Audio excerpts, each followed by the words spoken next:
बिस्मिल्लाहिर्रहमानिर्रहीम। अस्सलाम वालेकुम नाज़रीन, प्रोग्राम खबर की खबर के साथ मैं हूं आपका मेज़बान डॉक्टर बुलंद इकबाल। नाज़रीन, प्रोग्राम में सबसे पहले बात करेंगे पाकिस्तान तहरीक इंसाफ का बल्ले का निशान जो पाकिस्तान तहरीक इंसाफ से ले लिया गया था। पेशावर हाई कोर्ट ने इलेक्शन कमीशन के इस फैसले को मुस्तरद कर दिया और आज बड़ी ज़बरदस्त और दिलचस्प जो बहस है वो देखने में आई है। ख़ास तौर पर जो यानी जज साहब के जो रिमार्क सामने आए हैं, ख़ास तौर पे मियाँ खेल साहब के, वो भी काबिल दीद थे, जिसमें कि कहा गया कि जी इस तरीके से अगर किसी भी पार्टी से इलेक्शन का निशान इलेक्शन प्रोसेस शुरू होने के बाद छीना जाएगा तो फिर ये तो एक तरीके से किसी एक पार्टी को इलेक्शन में आउट करने के मुतरादिफ होगा। दूसरी जानिब जब अदालत की जानिब से सवाल किया गया कि कितनी पार्टीज़ जो हैं वो इलेक्शन कमीशन में एज पार्टी रजिस्टर्ड हैं, तो उसका जवाब ये था कि तकरीबन 175 के करीब ऐसी पार्टीज़ हैं जो सियासी जमात के तौर पे इलेक्शन कमीशन में रजिस्टर्ड हैं। लेकिन जब ये पूछा गया कि उनमें से कितनों के इलेक्शंस को चैलेंज किया गया है या उस पर कोई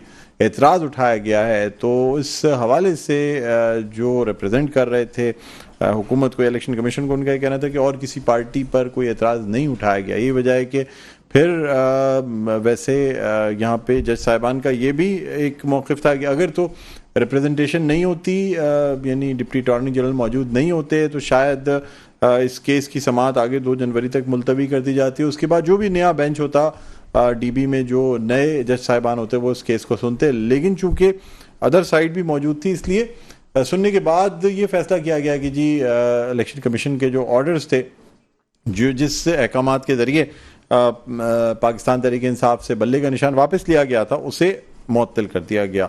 बहरहाल नाज़रीन इस हवाले से भी बात करेंगे। दूसरी जानिब पाकिस्तान तहरीक इंसाफ के मुख्तलिफ जो अरकान हैं जिन्होंने अपने नॉमिनेशन पेपर्स जमा कराए थे और साथ में डिक्लेरेशन भी लगाया था कि उनका ताल्लुक़ पाकिस्तान तहरीक इंसाफ से है, उनके जो कागज़ात नामजदगी हैं वो मुस्तरद हुए हैं, जिसमें पाकिस्तान तहरीक इंसाफ के सिंध के सदर हलीम आदिल शेख के कागज़ात नामजदगी मुस्तरद हुए हैं। और इस हवाले से उनके जो वकील हैं बैरिस्टर अली ताहिर, उन्होंने एक ख़त भी लिखा है इलेक्शन कमिश्नर को, जिसमें जो है वो एतराज़ात के हवाले से अपनी शिकायत उन्होंने बताई हैं। बहरहाल इस वक्त हमारे साथ ऑनलाइन मौजूद हैं बैरिस्टर अली ताहिर, पाकिस्तान तहरीक इंसाफ को रिप्रेजेंट करते हैं। अदालत में हाल ही में कुछ ऐसे केसेस या जो फैसले थे उसमें वो हाई कोर्ट में या सिंध हाई कोर्ट से बहुत से ऐसे फैसले लेने में कामयाब हुए जो कि इससे कबल पार्टी के खिलाफ जा रहे थे। बहरहाल इस हवाले से हम बात करेंगे। सबसे पहले खुश आमदीद कहना चाहेंगे बैरिस्टर अली ताहिर को। अस्सलाम वालेकुम बैरिस्टर साहब, खुश आमदीद कहते हैं सर प्रोग्राम में। Thank you very much for having me. Welcome welcome sir, बहुत बहुत शुक्रिया आपने प्रोग्राम के लिए वक्त निकाला। सर सबसे पहले तो मुझे बताइएगा कि अब पाकिस्तान तहरीक इंसाफ को बल्ले का निशान वापस मिल गया है और जो रिमार्क्स देखने में आए हैं वो भी बड़े ज़बरदस्त रिमार्क्स थे। लगता है ऐसा है कि ये इदारे वाकई जो हैं वो इस वक्त काम कर रहे हैं और कोई भी ऐसी नाइंसाफ़ी, कोई भी ऐसी जिसे समझा जाएगा कि अगर नाइंसाफ़ी है तो उस पर एक्शन लिया जाएगा। क्या कहेंगे आप? जी बिल्कुल बुलंद भाई, इस बात में कोई शक नहीं है कि खास तौर पर ये जो आपने एग्जेक्टिव से डीआरओ ले लिए और आरओज और एआरओज फिर आ गए, तो इसके बाद तो अदालतों के अलावा और कोई चारा है भी नहीं। और इवन अदरवाइज आप ये देख लीजिए कि तहरीक इंसाफ को जो भी रिलीफ मिला है वो पाकिस्तान की अदालतों से ही मिला है। जो पेमरा का बैन था वो भी सिंध हाई कोर्ट ने सेट असाइड किया। जो मुसलसल बार बार एफआईआर के बाद एफआईआर और फिर एमपीओस के अंदर लोगों को धरा जा रहा था, वो भी हाई कोर्ट से फैसले हमने लिए हर सूबे में, तो मामला कुछ ठंडे हुए। खान साहब को साइफर की जो बेल है वो भी सुप्रीम कोर्ट से मिली। और ये इलेक्शन सिंपल तो आप देखिए कि इलेक्शन स्केड्यूल अनाउंस होने के बाद सुप्रीम कोर्ट का जो 2 नवंबर का फैसला है और उसके बाद आगे जो उसके अंदर प्रोसीडिंग्स हुई हैं, जिसके अंदर इवन लाहौर हाई कोर्ट का सस्पेंशन का ऑर्डर भी उन्होंने सस्पेंड किया था, वो तमाम बातें इस तरफ हैं कि इलेक्शन का स्केड्यूल आगे पीछे मुतासिर नहीं होना चाहिए। तो इलेक्शन कमीशन का इस वक्त पर आकर इलेक्शन सिंपल ले लेना कंप्लीटली मेलाफाइड्स उसके अंदर नजर आ रहे थे। और ये तो देखिए फैसला करवाने के लिए भी जो है वो रेट फाइल करनी पड़ी, वरना इलेक्शन कमीशन चूंकि 13 को अलॉट होने हैं सिंबल और उससे पहले पहले पार्टी टिकट जमा कराना है, तो ये कहीं 11 या 12 को जाके फैसला करते ताकि 13 को जब लिस्ट निकलती तो उसमें किसी को सिंबल ही ना मिलता। लेकिन फिर पेशावर हाईकोर्ट से रिजू किया गया और फोर्स किया गया कि ये फैसला करें, तो फिर उन्होंने सेम डे जो है वो ये फैसला सुनाया। इसी तरह बहुत से ऐसे मौके आए हैं जहां पर के पीनल कॉन्सिक्वेंसेस पीटीआई के ऊपर हो गए अच्छा सर, मुझे ये बताइएगा, बैरिस्टर साहब आपसे एक सवाल ये करना चाहूँगा कि कहा यह जा रहा था कि जी ख़वातीन की मखसूस नशिस्तें हैं, तकरीबन 228 ऐसी नशिस्तें हैं जो कि ये पार्टी सिंबल या इलेक्शन सिंबल लेने की वजह से पीटीआई से चली गई थी। तो अब उन 228 नशिस्तों पे उम्मीदवार कंटेस्ट कर सकते हैं, और अगर किसी ने कागजात नामजदगी नहीं जमा कराया तो फिर क्या होगा सर? देखिए, वो मामला कानून में कुछ इस तरह का है कि पार्टी लिस्ट जमा करवानी होती है, उसका इलेक्शन सिंबल से बुलंद साहब वैसे भी कोई ताल्लुक नहीं है। अगर इलेक्शन सिंबल ना भी हो तो पार्टी जो रिजर्व सीटें जमा करवाएगी वो प्रायोरिटी के हिसाब से proportionate to the members elected to that assembly, उस हिसाब से उसको मिलनी थी। तो ये तो एक और तरीका कार था गैर कानूनी तौर पर प्रेस करने का, वरना रिजर्व माइनॉरिटीज की और विमेन, दो तरह की रिजर्व सीट्स हैं, माइनॉरिटीज के लिए और विमेन के लिए। दोनों रिजर्व सीट्स जो हैं वो इलेक्शन सिंबल हो या ना हो वो तो मिलनी ही मिलनी है, और वो पहले भी मिलनी थी, वो अब भी मिलेंगी। लेकिन इसमें एक अहम बात ये है कि वो अगर इलेक्शन सिंबल ना मिलता तो तमाम जो कैंडिडेट हैं वो इंडिपेंडेंटली जाहिर है कंटेस्ट करते, और उसके अंदर भी बड़ी एक कंफ्यूजन फैलती कि हर दूसरा कैंडिडेट कहता कि मैं पार्टी का कैंडिडेट हूं, तो वो जाहिर है पीटीआई का वोट उससे बहुत डिवाइड होता। तो बड़ा वेलकम है पेशावर हाईकोर्ट का आज का decision free and fair elections के लिए। और ये मुझे तो याद है जब मैं कॉन्स्टिट्यूशनल हिस्ट्री पढ़ता हूं तो ये तमाम चीजें पहले पीपल्स पार्टी के साथ हुई जब जियाउल हक साहब थे पावर में, और इवन के उनकी डिमाइज के बाद जब गुलाम इसहाक खान साहब आए, लेकिन वो भी इतने एक्सट्रीम पे नहीं गए थे। नहीं सर, लेकिन उसमें तो ये था ना कि तलवार का जो निशान है वो इलेक्शन के सिंबल से ही खारिज कर दिया गया था। ये पहले जो 85 में इलेक्शन हुए वो नॉन पार्टी बेस्ड थे आजाद, और उसके बाद क्योंकि बहुत से लोग समझते हैं कि शायद ये 2002 में हुआ, लेकिन 1988 के ही इलेक्शंस में जो है वो तलवार का निशान हटा दिया गया था पार्टी सिंबल से, इस वजह से। और उसके बाद पीपल्स पार्टी को तो निशान मिल भी नहीं रहा था। Peoples Party PLD 1988 reported case है जिसमें बेनजीर भुट्टो साहिबा गई थी और वो पार्टी इलेक्शंस लेकर आई थी सुप्रीम कोर्ट से। तो तारीख गवाह है कि ये इन जैसे मामलात में कोर्ट से खड़ी होती हैं, और इस वक्त भी सारी उम्मीद जो है वो कोर्ट से है। आप आज का ही मामला देख लीजिए जो आपने जो है मेंशन भी किया, जो अलीम आदिल शेख साहब के कागज आज रिजेक्ट हुए हैं, वहां पर कोई ऑब्जेक्टर मौजूद नहीं था, तो पता नहीं कैसे ऑब्जेक्शंस हो गए। अभी तक हमें ये नहीं पता कि फैसला हुआ क्या है। सिर्फ रिटर्निंग ऑफिसर साहब ने हमें ये कहा कि मैं अपना माइंड इसमें अप्लाई नहीं कर सकता। मतलब ये था कि फैसला तो ऑलरेडी उनको डिक्टेट किया गया, और तभी हम कह रहे हैं कि ये जो केयर टेकर हुकूमत है ये एक एक्सटेंशन है पिछली पीपल्स पार्टी की हुकूमत की, और without reason, devoid of reason, without rejection order के बगैर हमें जो है वो वहां पे बता दिया गया कि फॉर्म रिजेक्ट हो गया। लेकिन 9 मई के वाकयात के हवाले से क्या हलीम आदिल शेख को इम्प्लीकेट किया गया है? उनके केसेस जो है इस हवाले से चल रहे हैं, या उनको नामजद किया गया या नहीं नामजद किया गया? जी देखिए, केसेस चल रहे हैं, बहुत से केसेस में एक्विटल्स आ गए हैं क्योंकि ज़ाहिर है पॉलिटिकल विक्टिमाइजेशन पे हैं। बहुत से केसेस में बेल्स हो गई हैं, और सिंध हाई कोर्ट ने भी ऑर्डर्स जारी किए हुए हैं कि ना तो कोई नई एफआईआर परमिशन के बगैर लॉन्च की जाएगी, ना किसी पुरानी एफआईआर में पकड़ा जाएगा। तो जाहिर है हाई कोर्ट जो है वो मजबूर इसी वजह से हुई ये ऑर्डर्स देने पे कि बड़ी क्लियर विक्टिमाइजेशन जो है वो नजर आ रही है।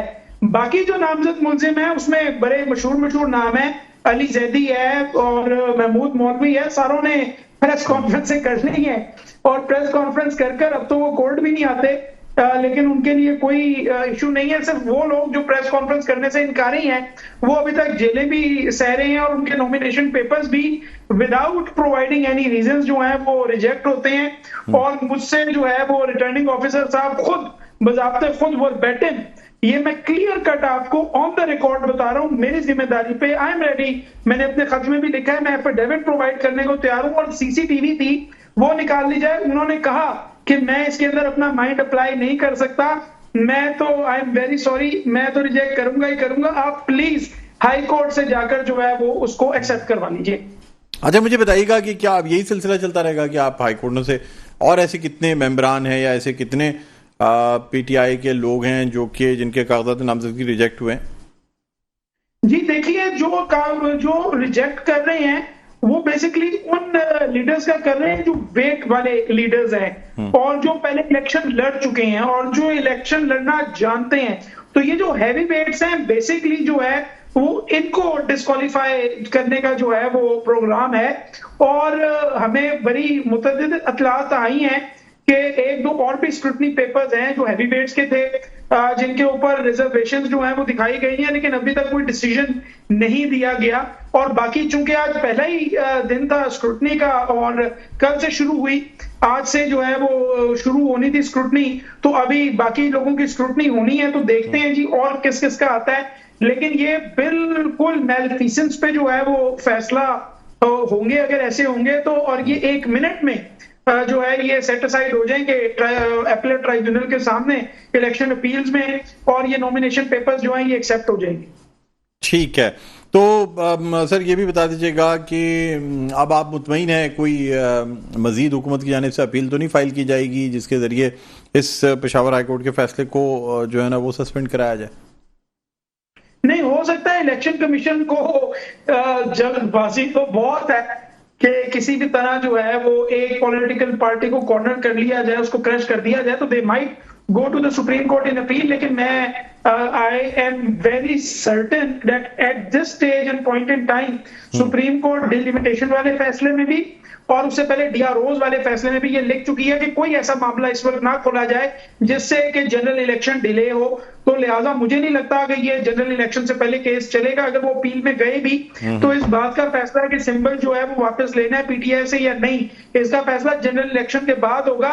इन द मीन टाइम जाहिर है पार्टी जो है वो अपने बल्ले के निशान पे कंटेस्ट करेगी। सर एक बात मुझे और बता दीजिएगा, आई नो कि आप के पास भी वक्त की कमी है, सर मुझे बताइएगा कि नवाज शरीफ साहब के कागजात नामजदगी जो है ना उसकी स्क्रूटनी होनी है, लेकिन उसमें एक हिच ये है कि यानी पहले उनको 2018 के इलेक्शन के लिए नाअहल करार दे दिया गया था, वो भी ताहयात नाअहल ही थी, और बाकायदा सुप्रीम कोर्ट का जो है ना उस पर ऑर्डर है, उस पर मजीद उसकी इंटरप्रिटेशन मौजूद है। ऐसी सूरत हाल में क्या किया जाएगा? क्या उनके कागजात नामजदगी मंजूर हो सकते हैं इसलिए कि जिन केसेस की बुनियाद पर नाअहल किया गया था वो केसेस में वो बरी हो गए? देखिए, मैं तो ये समझता हूँ कि वो मंजूर हो जाएंगे। उसकी वजह ये है कि जब एक कन्विक्टेड आदमी मुल्क में आता है तो उसने सर मुझे ऑन लीगल ग्राउंड्स बताएं, ऑन लीगल ग्राउंड्स बताएं सर, ये सियासी बात नहीं कर रहा है। मैं बुलंद भाई लीगल ग्राउंड्स पे बात कर रहा हूँ कि मैं सिर्फ आपको ये दिखाना चाह रहा हूँ कि लॉ को कहां अभी तक वायोलेट किया, तो जाहिर है आगे की प्रेडिक्शन भी मेरी अच्छा चलें सर, अगर कागजात नामजदगी मंजूर होते हैं आप लोग एतराज डालेंगे? जी बिल्कुल बिल्कुल बिल्कुल, ऑब्जेक्शन जो है वो फाइल होंगे और ये पीटीआई पंजाब की जो लीगल टीम है वो उसके ऊपर इंशाल्लाह जो है वो ऑब्जेक्शंस फाइल करेंगे। बाकी जो है यहाँ पर भी हमारी कुछ सर मुझे बताएं कि यहाँ की लीगल टीम तकरीबन कितने उम्मीदवारों के ये कागजात नामजदगी की जो रिजेक्शंस है या जो उनका नामंजूर होना है, वो कितने उम्मीदवारों की तकरीबन ये तमाम चीजें देखी जा रही हैं? आप मेरी तरफ से पूछ रहे हैं? जी सॉरी, मैं आपका सर ओवरऑल मैं पूछ रहा हूँ, कराची से अगर मैं बात करूँ तो लीगल टीम कितने लोगों की कागजात नामजदगी के हवाले से जांच पड़ताल या उसकी रिजेक्शंस को देख रही है? देखिए, वैसे तो जो एक लॉयर्स विंग है पार्टी का, इंसाफ लॉयर्स फोरम, वो तो खैर हर जगह ही एक्टिव है, लेकिन उसके अलावा मैं चूंकि एज सच जो है उसका हिस्सा नहीं हूं, तो मैं खुद अपने जो क्लाइंट्स हैं उनके भी मैं जो है नॉमिनेशन पेपर्स को देख रहा हूं, जिसमें सहरे फहरिस्त तो जो है वो अलीम आदिल शेख साहब ही हैं, लेकिन उनके अलावा भी बहुत से और कैंडिडेट्स हैं जिनके मामला को मैं देख रहा हूं। लेकिन ज्यादातर चूंकि ये कोई बड़ी साइंस नहीं है, ये सेक्शन 60, 61, 62, 63 4 टोटल सेक्शन है जिससे नॉमिनेशन पेपर ने कवर होना है, तो ये कोई बहुत बड़ी रॉकेट साइंस नहीं है। उसके अंदर मैं ये समझता हूं कि अभी तक जो मुश्किलात आ रही हैं वो सिर्फ और सिर्फ आ रही हैं पाकिस्तान तहरीक इंसाफ के कैंडिडेट्स के लिए, और खास तौर पर स्पेसिफिकली जो एक बंदे को सिंगल आउट किया जा रहा है उसका नाम जो है वो अलीम आदिल शेख है, क्योंकि वो प्रेस कॉन्फ्रेंस करने से चलिए शुक्र है सर, मैं समझता आप कोई और नाम लेने वाले लेकिन आपने अच्छा क्योंकि वो मतलब तो मैं बड़ा सस्पेंस में आ गया था। अच्छा मुझे बता, अलीम आदिल शेख साहब तो सर अब लगता है कि मतलब उनके पेपर आप हाई कोर्ट जाएंगे तो वो इतना कोई बड़ा मसला नहीं है। मुझे बताइएगा सर कि इस वक्त आज़ाद उम्मीदवारों की एक बहुत बड़ी तादाद है, रिकॉर्ड नॉमिनेशन पेपर्स फाइल हुए हैं इस इलेक्शन में। ये भी कहा जा रहा है कि जी आज़ाद उम्मीदवार इस दफ़ा जो है ना वो पाकिस्तान तहरीक इंसाफ, ऐसे लोग जो पहले पाकिस्तान तहरीक इंसाफ में रहे, अब उन्होंने इस उम्मीद पे नॉमिनेशन पेपर्स हर आदमी ने फाइल कर दिए कि जी उसको टिकट मिल जाएगा, तो टिकट का फैसला भी बड़ा मुश्किल है, कम्युनिकेट कैसे किया जाएगा, कैसे कौन सा असल उम्मीदवार पीटीआई का है, ये भी बल्ले के निशान पे भी वाकई अब वो ऐसे भी लोग खड़े होंगे जो नाराज होंगे कि नहीं हमने तो जमा कराए थे पेपर।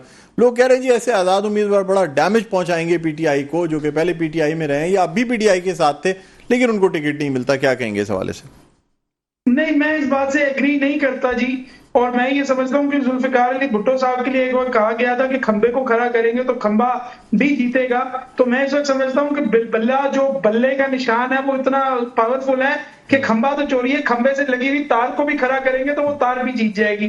तो असल कैंडिडेट वही होगा जिसको बल्ले का निशान मिलेगा, और वो तब मिलेगा जब पार्टी उसको एफिलिएशन का सर्टिफिकेट देगी जो वो रिटर्निंग ऑफिसर के पास जमा कराएगा, और उसके बेसिस पे उसको पार्टी सिंबल अलॉट होगा। सर दूसरा सवाल ये भी पैदा होता है कि जो आप इल्जाम लगा रहे हैं पेपर छीन लिए जाते हैं फला, टिकट भी तो छीने जाएंगे सर 11 से पहले, आप समझ मतलब उसमें क्या किया जाएगा और टिकट इशू कहां से होंगे?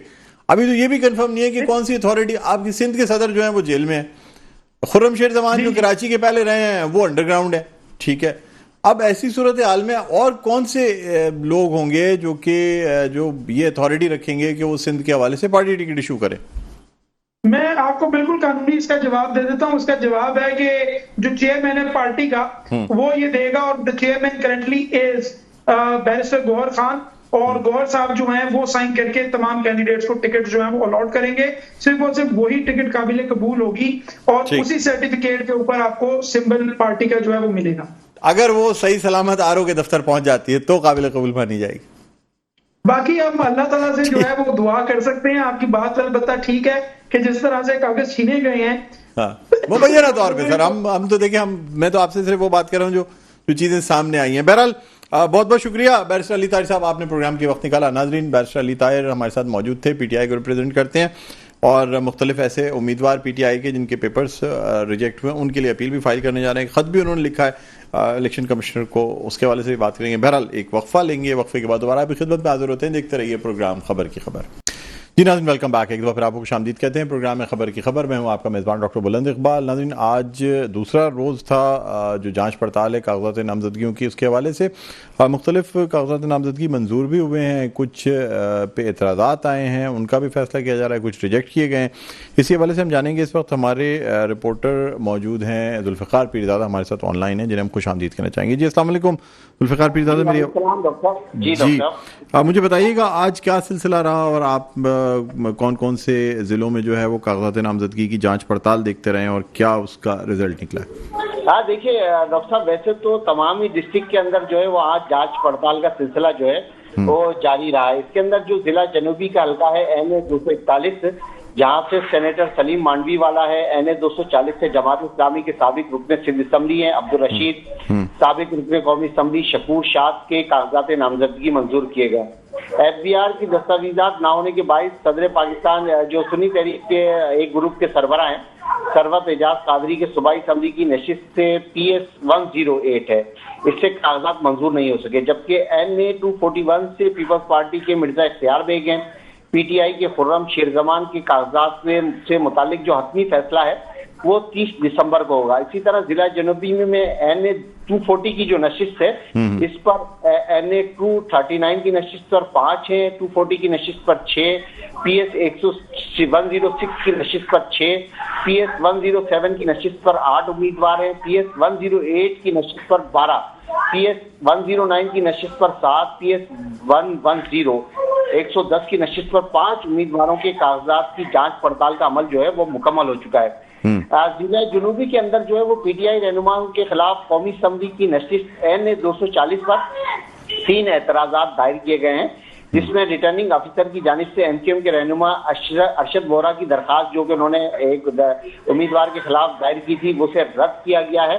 बाकी दीगर दरखास्तों पर जो है वो नोटिस जारी किए गए हैं। ठीक, अच्छा मुझे बताइएगा कि PS 108 से सरवत एजाज कादरी के नॉमिनेशंस हैं और TLP और सुन्नी तहरीक ने मिलकर इलेक्शन लड़ने का फैसला किया? नहीं, देखिए सुन्नी तहरीक के अंदर धड़े हैं। ये सुन्नी तहरीक के सरवत एजाज कादरी जो है वो एक सुन्नी तहरीक जो इन्होंने बनाई है ये उस ग्रुप के सरबराह है, जबकि जो दूसरी सुन्नी तहरीक है जिसके शादाब रजा कादरी सरबराह है, जिसका मेन हेड ऑफिस जो है वो सिविल हॉस्पिटल के अकब में है, वो जो है वो TLP के साथ मर्ज हुए है। तो उनके कागजात नामजदगी मुस्तरद हुई। ये सुन्नी तहरीक का दूसरा ग्रुप है जिसके कागजात नामजदगी एक पीएससी सीट पर जो है वो मुस्तरद हुए।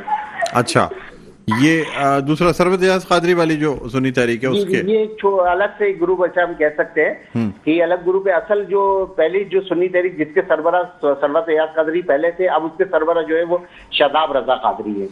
उन्होंने जो है वो टीएलपी के साथ मर चुके हैं और तमाम इलाकों के अंदर अभी उनकी जांच जारी है।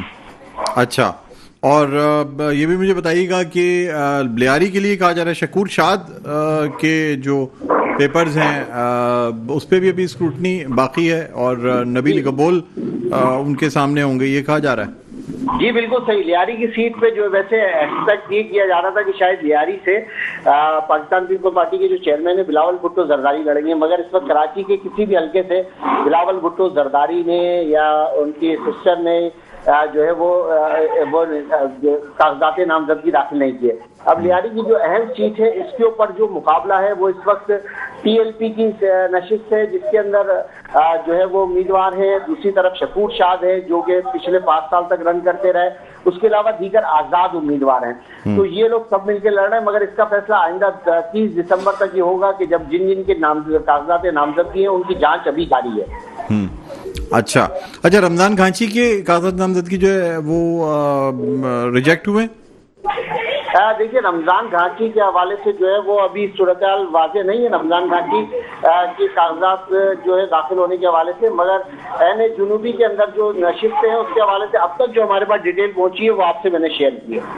ठीक है, चलें, बहुत बहुत शुक्रिया जुल्फ़िकार पीरज़ादा, आपने प्रोग्राम के लिए वक्त निकाला। नाज़रीन, हमारे नुमाइंदे जुल्फ़िकार पीरज़ादा हमारे साथ मौजूद थे। उनका कहना यह था कि इस वक्त बहुत सी ऐसी नशिस्तें हैं जिन पर एतराज़ात के लिए समात के लिए नोटिस जारी कर दिए गए हैं और इनमें कुछ अहम नशिस्तें भी हैं। ख़ासतौर पे ज़िला जुनूबी की जो नशिस्त है NA 240 उस पर काफ़ी एतराज़ात दाखिल भी हुए हैं। कुछ जो एतराज़ात हैं उन पर समात की जा रही है। दूसरी जानिब सुन्नी तहरीक के हवाले से भी अब ये देखा जाएगा कि ये जो सुन्नी तहरीक जो कि सरवत एजाज कादरी साहब खड़े हो रहे हैं और साथ साथ एक TLP के साथ जो पिछली शादाब कादरी साहब जिसके सरबराह हैं उस सुन्नी तहरीक का इल्हाक है TLP के साथ और वो जो है वो TLP के साथ इलेक्शन लड़ेंगे। बहरहाल एक जो सबसे अहम चीज़ है वो ये है कि कराची से पाकिस्तान पीपल्स पार्टी के चेयरमैन बिलावल भुट्टो जरदारी ने या आसफा भुट्टो जरदारी या उनके किसी ख़ानदान के किसी शख्स ने जो है वो कराची से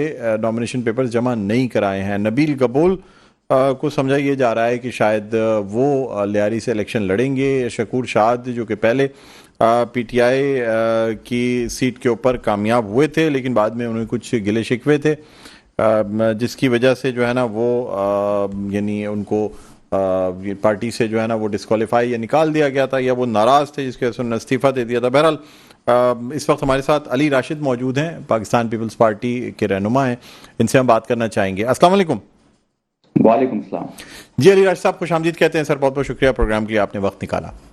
थैंक यू जी सर, मुझे बताइएगा कि एक जो अहम खबर है जो आज सामने आई है कि कराची की किसी नशिस्त से पाकिस्तान पीपल्स पार्टी के चेयरमैन बिलावल भुट्टो जरदारी ने कागजात नामजदगी जमा नहीं कराए या उनकी ख़ानदान के किसी और शख्स ने भी जो है वो जमा नहीं कराया। पहली दफ़ा हुआ इलेक्शंस में कि पाकिस्तान पीपल्स पार्टी ने कराची से भुट्टो ख़ानदान में से किसी ने कागजात नामजदगी नहीं जमा कराए, क्या कहेंगे? औज़ुबिल्लाहिमिनश्शैतानिर्रजीम, बिस्मिल्लाहिर्रहमानिर्रहीम। जी बिल्कुल पहली बार हुआ होगा, मगर कराची शहर में उनके जाले और उनके कारकुन मौजूद हैं जो उनकी रिप्रेजेंटेशन करें। और जैसे आपने देखा होगा कि लाहौर से भी पहली दफ़ा बिलावल भुट्टो जरदारी साहब ने अपनी नॉमिनेशन पेपर्स फाइल किए हैं, पंजाब से किए हैं, तो उसमें कोई हैरत अंगेज बात नहीं है, रूटीन का एज पर रूटीन चीज़ें हैं। और कराची तो हमारा अब वी फील कि हमारा होम ग्राउंड बन चुका है, इसलिए कि आपने जैसे देखा होगा माजी में कंटोनमेंट के इलेक्शन जब हुए थे तो नंबर 1 पार्टी पीपल्स पार्टी उभर के आई थी। बल्दियाती इलेक्शन जब हुए तो सिंगल लार्जेस्ट पार्टी जो थी वो पीपल्स पार्टी थी कराची शहर में और मेयर भी हमारा था।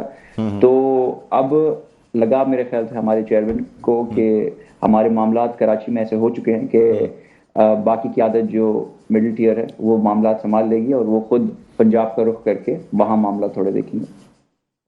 अच्छा, जो कहा जा रहा है क्या नबील गबोल साहब को फाइनल किया गया है लियारी की सीट के लिए या अभी जो है ना वो पार्टी टिकट का फैसला बाद में किया जाएगा?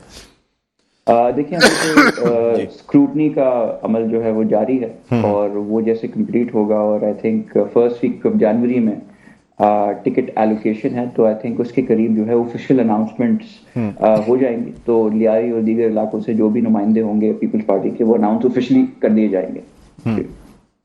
अच्छा सर, ये भी बता दीजिएगा कि कराची से बहुत से पाकिस्तान तहरीक इंसाफ को चूंकि बल्ले का निशान मिल गया है, इसलिए बहुत से ऐसे उम्मीदवार हैं जिनके कागजात नामजदगी रिजेक्ट हुए हैं। क्या कहेंगे आप, क्या समझते हैं, क्या ऐसे लोगों को मिल जाने चाहिए कागजात नामजदगी, उनके मंजूर हो जानी चाहिए, या ठीक है जी जो लोग 9 मई के हमलों में या उन वाक़यात में मुलव्वस हैं उनको फ़िलहाल इलेक्शन लड़ने का मौका नहीं देना चाहिए? देखिए आपको एक फेयरनेस इलेक्शन कमीशन की तरफ से तो नजर आई गई होगी ना कि पहले बल्ला उनका गया, फिर बल्ला नहीं गया तो कोर्ट के निज़ाम के जरिए उनको वापस उनका बैट जो है एलोकेट कर दिया गया।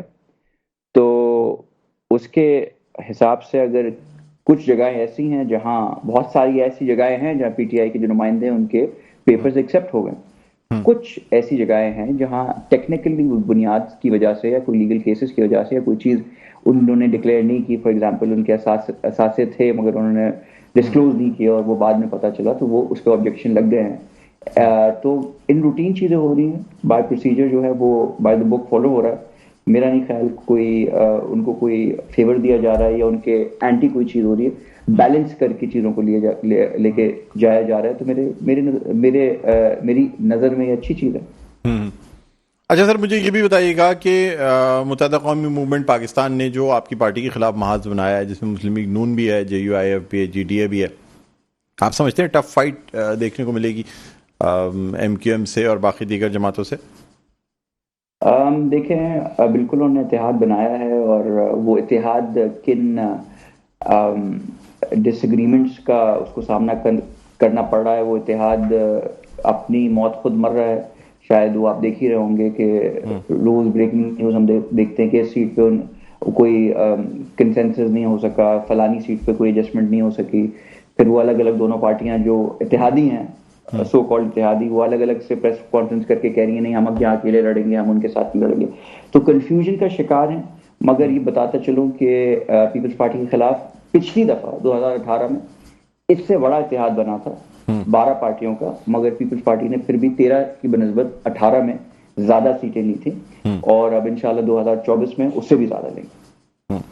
अच्छा, ये भी बताइएगा सर कि यानी अब जबकि पाकिस्तान तहरीक इंसाफ भी बल्ले के निशान पे वापस आई और अगर ये बल्ले का निशान बरकरार रहता है, इसलिए कि लोगों में अब एक खलफशार भी है कि शायद फिर दोबारा से चला जाए बल्ले का निशान अब, और फिर आज़ाद उम्मीदवार भी काफ़ी खड़े हुए हैं जिनको शायद टिकट ना मिले, तो ऐसे भी बहुत से नाराज उम्मीदवार सामने आएंगे जो पीटीआई का टिकट ना मिलने की वजह से आज़ाद खड़े होंगे। क्या कहते हैं सर ऐसे सिनेरियो में, क्या समझते हैं आप हैसियत एक सियासी कारकुन? देखिए उनका जो कारकुन और जितने भी उम्मीदवार हैं जो इंडिपेंडेंट खड़े होंगे, उनका सियासी हक है, डेमोक्रेटिक राइट है, उनको बिल्कुल होना चाहिए। और यहाँ मैं अपनी पर्सनल राय भी दूंगा, पॉलिटिकल वर्कर होते हुए और पॉलिटिकल प्रोसेस में रहते हुए मैं कभी नहीं चाहूंगा किसी पार्टी का अगर सिंबल लेजिट है और लीगल है और उसमें कोई टेक्निकल हिच नहीं है तो उनको नहीं मिलना चाहिए। मेरे हिसाब से उनको मिलना चाहिए, उनको बैट बिल्कुल मिलना चाहिए और उसमें ही थोड़ा मुकाबले का मजा भी आएगा। मगर अगर कोई लीगल कॉम्प्लिकेशंस हैं, लीगल कुछ उसमें मैटर्स हैं, उसकी वजह से नहीं मिलता तो फिर that is that, it is what it is, उसको उसी तरह लेके हम चलेंगे। मगर मेरी जाती राय में पीटीआई का अगर इलेक्शन सिंबल है तो उनको मिलना चाहिए और उसके तहत ही सब चीजें होनी चाहिए। ठीक है सर, आप हमारे साथ मौजूद रहेंगे, यहाँ हम एक वक्फा लेना चाहेंगे, ना वक्फे के बाद दोबारा आपकी खिदमत में हाजिर होते हैं। देखते रहिए प्रोग्राम खबर की खबर। जी नाज़रीन, वेलकम बैक। एक बार आपको खुशामदीद कहते हैं प्रोग्राम में खबर की खबर। मैं हूँ आपका मेज़बान डॉक्टर बुलंद इकबाल। नाज़रीन, हम बात कर रहे हैं ख़ासतौर पर कराची में जो कागजात नामजदगियाँ जो मंजूर हुई, जिनके खिलाफ एतराज़ात आए और समाअत के लिए हैं या जो रिजेक्ट हुई। हमारे साथ इस वक्त पाकिस्तान पीपल्स पार्टी के रहनुमा अली राशिद मौजूद हैं। ब्रेक पे जाने से पहले इनसे बात हो रही थी, मज़ीद इनसे गुफ्तगू आगे बढ़ाएंगे। क्या कहते हैं अली राशिद साहब, ख़ास तौर पे आपकी पार्टी के हवाले से कल एक बड़ा जलसा भी है बीबी शहीद की बरसी के हवाले से, क्या तैयारियां हैं और ज़्यादातर जो लीडरशिप है आपकी वो वहाँ मौजूद है, क्या कहेंगे आप?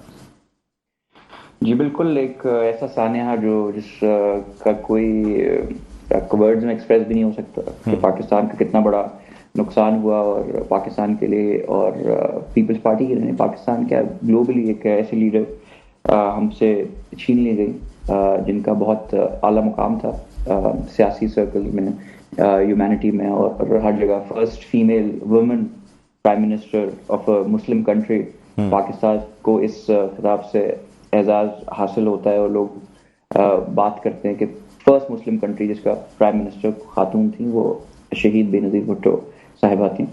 तो बिल्कुल ये है, उसको हर 27 दिसंबर की तरह इस दफ़ा भी हम सब घड़ी खुदा बख्श में जमा होंगे और फातिहा भी करेंगे, और कारकुनान का मजमा यहाँ से पूरे पाकिस्तान से वहाँ आता है, तो लाड़काना में ये होगा। तो ये बिल्कुल कल हो रहा है। जबकि अच्छा, शहीद मोहतरमा बेनज़ीर भुट्टो की सियासी कुर्बानियों को मद्देनजर रखते हुए सिंध हुकूमत, निगरान हुकूमत ने भी जो है ना वो कल आम तातील का ऐलान कर दिया। सूबे भर में जो है वो सरकारी और निजी इदारे बंद रहेंगे, जो कि इसका इंतजार किया जा रहा था कि पता नहीं आम तातील दी जाती है नहीं दी जाती, लेकिन फिर बिलाखिर शाम तक जो है नोटिफिकेशन निकाल दिया गया कि कल आम तातील होगी।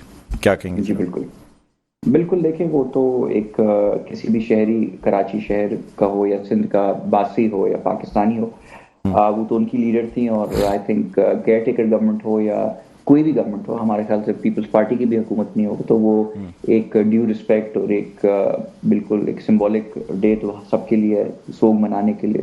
तो खुशाइन बात है कि उन्होंने इस चीज़ को एक्सेप्ट किया और ये नोटिफिकेशन निकाली।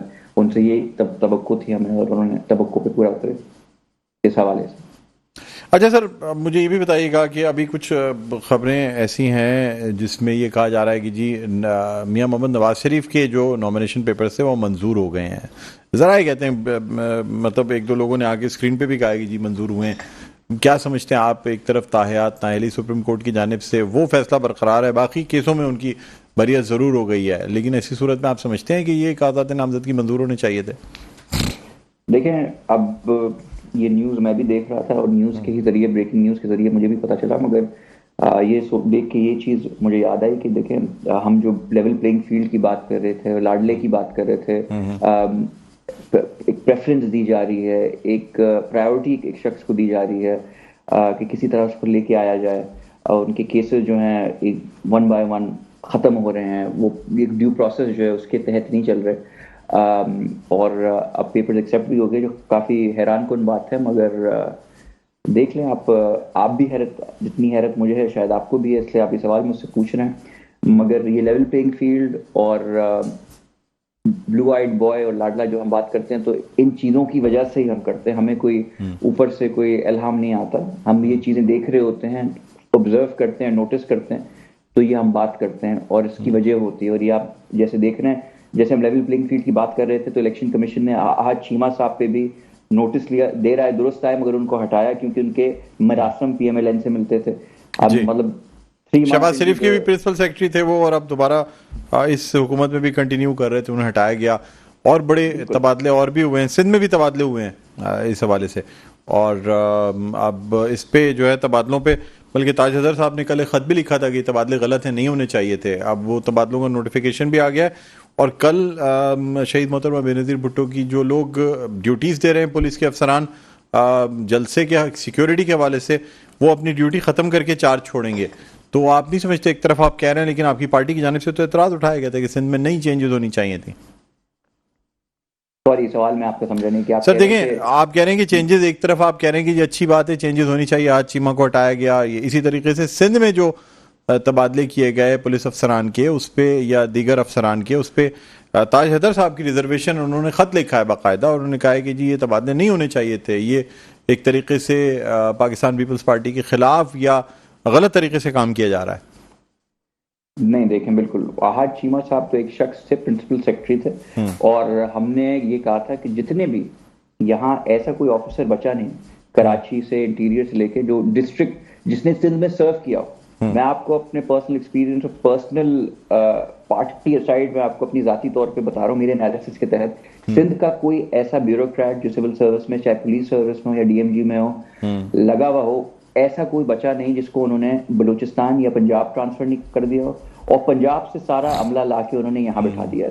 तो हमने कहा कि देखें, we understand transfer posting routine में हो, दैट्स फाइन, मगर अगर हमें एक ऐसा तासुर दिया जाए कि आपने पूरा सेटअप ही इस वजह से चेंज किया है कि आप किसी और पार्टी को कोई एडवांटेज देना चाह रहे हैं, या आप किसी पार्टी को, फ्यू पोस्टिंग्स आर फाइन। आपने एक डिस्ट्रिक्ट नहीं छोड़ी जहां का आपने एसएसपी नहीं चेंज किया, डीआईजी नहीं चेंज किया, और चीफ सेक्रेटरी आपने पूरे सिंध का चेंज कर दिया, आपने आईजी सिंध चेंज कर दिया। सब पंजाब या बाकी प्रोविंसेस से जो कभी सिंध में जिन्होंने काम नहीं किया उनको लाके आपने पोस्ट कर दिया, ठीक है।